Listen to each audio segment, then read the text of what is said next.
जोरदार तालियां हो आप सबकी तरफ से।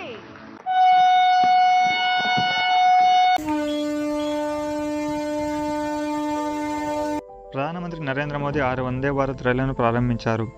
భగల్పూర్, హౌరా, బ్రహ్మపూర్, టాటానగర్, పాట్నా, గయా, హౌరా, దియోఘర్, వారణాసి, రూర్కెలా, హౌరా మార్గాల్లో ప్రయాణించే రైళ్లను ఆయన వర్చువల్గా ప్రారంభించారు. వాస్తవానికి జార్ఖండ్లో ఈ కార్యక్రమం జరగాల్సి ఉండగా వాతావరణ పరిస్థితుల కారణంగా ప్రయాణాన్ని రద్దు చేసుకున్నారు. భారత రైల్వేస్ ప్రకారం ఇప్పటివరకు 54 వందే భారత్ రైళ్లు తిరుగుతున్నాయి. అవి 36,000 ట్రిప్పులు కంప్లీట్ చేసి 3,15,00,000 ప్యాసింజర్స్ ని వారి వారి గమ్యస్థానాలకు చేరవేసింది. 6 नई वंदे भारत ट्रेनें 650 करोड़ से ज्यादा की रेलवे परियोजनाएं, कनेक्टिविटी और यात्रा सुविधाओं का विस्तार। मैं झारखंड की जनता जनार्दन को इन सभी विकास कार्यों के लिए बधाई देता हूं।